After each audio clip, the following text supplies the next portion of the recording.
You know, I really like cats. I think cats are really cute. I don't know if cats really like me. I don't know if they like me at all. What's going on, guys? This one is going to be a ramble about cross, and this is to do with using wide U moves in cross and how I think they're best applied both at low level and high level solving.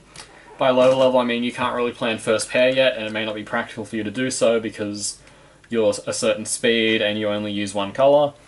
And then all the way up to high level where, you know, you can plan first pair, but maybe you're just not using wide U moves because, you know, you just feel like D moves are better. And sometimes they are, but sometimes they're not.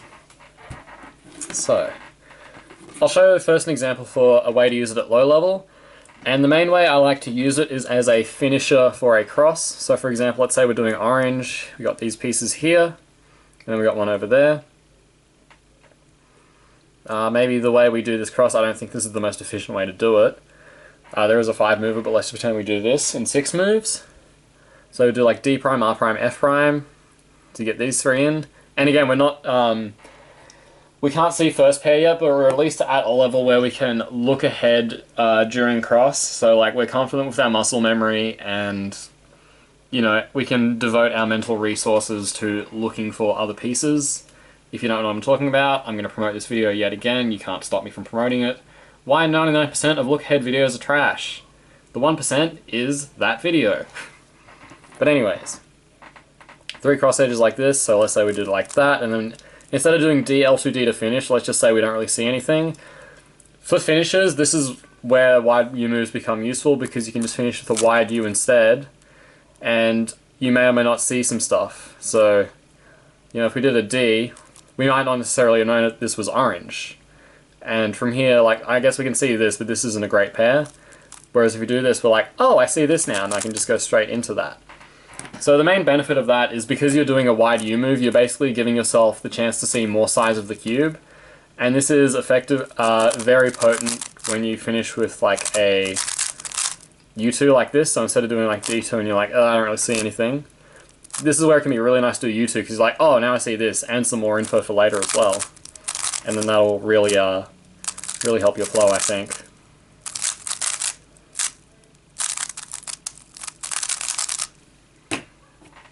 Now for high level though. For high level, I mean, because you're planning first pair, you're not really trying to look ahead per se, but I still encourage people who are, you know, trying to get faster at low level to implement the wide U moves, because at high level it has an even better application, and this is to do with F2L rotational symmetry, rotational efficiency, where you prioritize which slots you fill.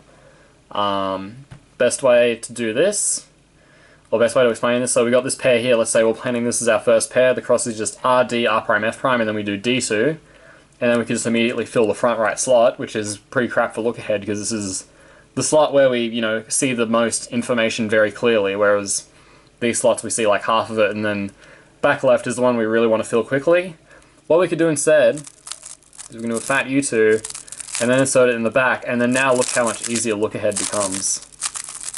I don't know why I did the pair like that.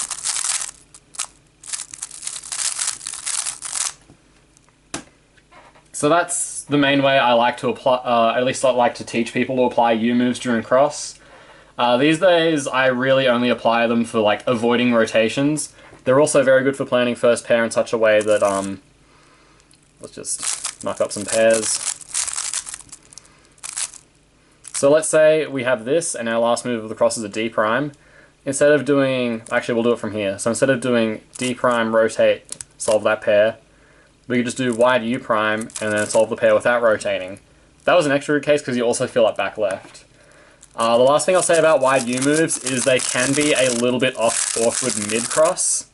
I'll just try to do an example on the fly of trying to do one mid-cross and just kind of explain how awkward it can kind of be. Let's see.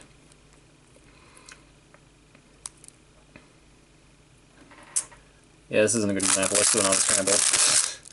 I think you get the idea. Like, it just gets a little bit awkward mid-cross. Here's actually an okay case. Like, instead of doing D prime FR finish, you could do fat U prime FR into that, which isn't too bad.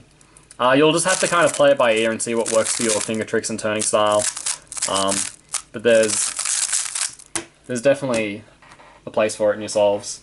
And in general, I see a lot of fast cubers these days not using wide U moves when they can, and I think it's like a very basic efficiency, just like, you know, prioritizing good slots to fill, which really helps with look ahead in my opinion, and that's just kind of a different-ish application of it.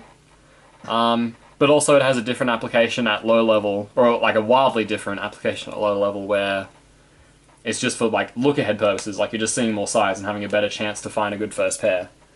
So yeah, that's it for this one. Thanks for watching.